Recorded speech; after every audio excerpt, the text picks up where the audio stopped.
a splash of Phoebe, 2 drops of Prue, the hair of Piper, a tantalizing brew. The women of Charmed coming up next.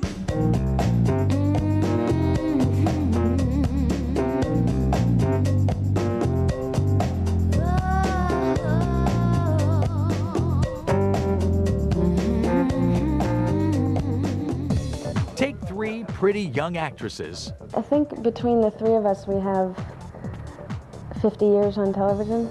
Add a touch of Aaron spelling magic. We send to you this burning sign. And a dose of good luck. I'd go into every project not having high expectations of how it's going to perform. That way I'm not let down. And you have the perfect potion for TV rating success. Cute girls kicking butt. It's Charmed, the WB's enchanting TV series starring Shannon Doherty, Holly Marie Combs, and Alyssa Milano as 3 beautiful sisters who are also witches. We're not trying to send a huge message out there every single Thursday night. You know, we're not saying like, do this, do that. We're saying, look at us, we're total goofballs, and we're having a blast. Great! Piper, Phoebe, duck! We're in a time that's about girl power, you know, and this is definitely 3 very strong women that are fighting evil and trying to save people. The good news is the spell worked. I also think witchcraft is you know, just rising, because I think the kids, you know, the traditional religions aren't really holding true for the younger generations. Ever since we realized we have all these teenage girls and little girls as fans, we've tried to somehow put a moral message in, a family message or a value message in with, you know, our witchcraft. How can it be good to be witches if all it does is get the people we love killed?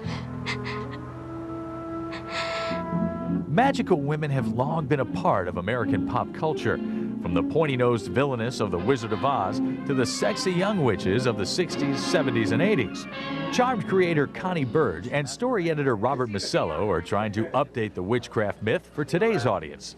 It's not the weapon that makes him powerful, it's part of what Libris has. I had only preconceived notions about what a witch was, and frankly I saw the pointed hat and the wart on the nose, so I bought an inordinate amount of books on the history of witchcraft, everything I could find. I mean, are you saying that she's holding it back purposely, or that she knows where it is and she's pointing them at it? I must say that Charmed is the only show that has a licensed, fully bonded demonologist, which is me, on staff. And as a result, because I've written books about demonology and the occult and witchcraft, I'm there to answer questions about how a demon would behave. Would he wear a hat to a party? What would he wear after Labor Day or before? I think with the show we try and base it more on fantasy stuff and not the real Wiccan values, because that tends to inflame a few people. We're either not technically correct enough or we're like too far away from the truth, so it's hard to kind of make everybody happy. The moment Phoebe says, aha, she's taken by the demon, that leaves Prue and Piper. They have to scramble and they got to figure out. Which still Executive producer Brad Kern and the show's writers always keep one concept clearly in mind. Okay, but this is a show about 3 sisters who happen to be witches, not 3 witches who happen to be sisters. And that chronology is important because it tells us what our focus is. It's about the sisters. In fact, the Halliwell sisters of Charmed are actually based on the real-life sisters of show creator Connie Burge. I have 2 older sisters, and my older sister Laura is very strong, very driven, and so I attributed the characteristics that my sister Laura has to the character of Prue. Are you sure you're up for this?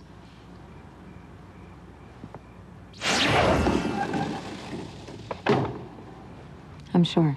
The middle sibling typically tends to be a real people pleaser and very funny, tends to deal with life with a lot of humor. That really applied to my sister Edie, and so I could see the character of Piper. When we went back to the 70s, we saw ourselves as kids, and now we'll be seeing ourselves walking around 10 years older. Oh, the vanquishing, think of the wear and tear. Phoebe was honestly the easiest. I just drew from within. What's the matter? He didn't bleed. He's not bleeding. There's no blood. There's nothing.